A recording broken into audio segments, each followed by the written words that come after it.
we should move on. Maybe talk about some college basketball because there's an interesting slate of that going on Monday night. How about that?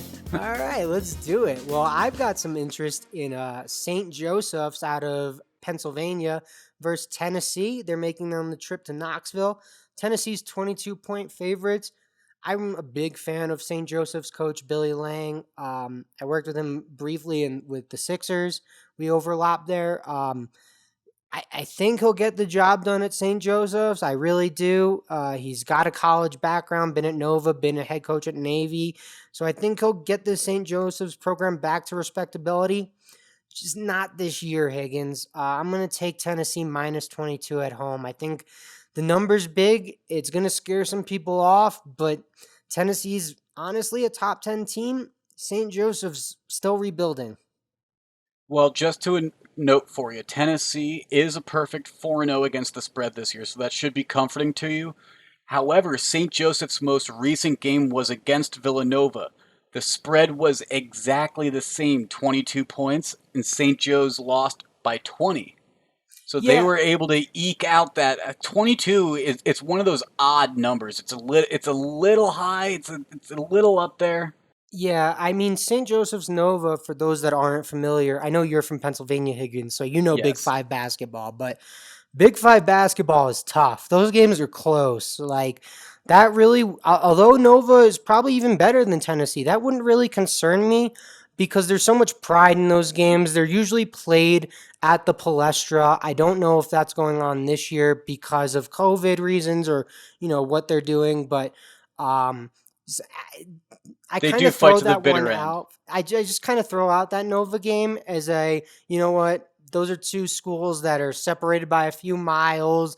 The kids probably grew up playing against each other their whole lives. Like it's a rivalry game. There's some bad blood, especially when you're playing a team cross city. Hey, that's a very good point. Just something that I thought was I worth think it's bringing up in fair. this scenario. Absolutely. I'm going to go with a different route. Southern Illinois versus Butler. Now, who's Southern Illinois? Most people probably haven't watched Southern Illinois if they're going to be betting on this game. If I'm being honest, I haven't watched Southern Illinois. I'm going straight off the stats with this game. But I'm going to take them plus 9.5 against Butler because Butler has not covered a spread yet, people. They haven't. It's that simple. Meanwhile, we have a Southern Illinois team that's 5-0, and they've covered every spread. Well, that's So, simple math. That's pretty easy right there, Higgins. You laid it out. so I'm going to ride with the team that seems to cover. I don't know, maybe they're probably going to get their first loss here, but 9.5 points against a team that has covered every single game so far. I'm going to put my confidence there with the Salukis, I Yeah, the guess is what Southern they're called. Illinois Salukis. Yeah, hell yeah. Oh, I like it, Higgins. You laid out great numbers there, and you know what? You convinced me to take it, but then I was like, nah, Higgins deserves that W, so I'm gonna stay off that one because that was a convincing stat. 5-0 versus the spread versus 0-5. Why not? And then I have one more college basketball game that I'm gonna be on. Tulsa versus Memphis. Now, Memphis 5-3. They're supposed to be a good program. Penny Hardaway's coaching again with them this year. Tulsa 2-3. They're 0-1. It's a conference game between these two. But if you look at how these two teams have played recently, Memphis hasn't been able to cover a spread. They're 2-6 against the spread this season, including losing their past four straight. Meanwhile, Tulsa, they cover every other game, so I'm thinking they're going to cover this game, even though they covered last game. I think they're going to buck that trend a little bit. +7.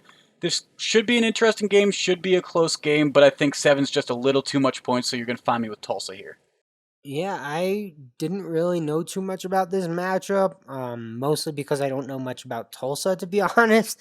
But Memphis is an intriguing team. They like to get up and down, fast pace. So there will certainly be opportunities for both these teams to score. So maybe even the over under is in play at 137 there.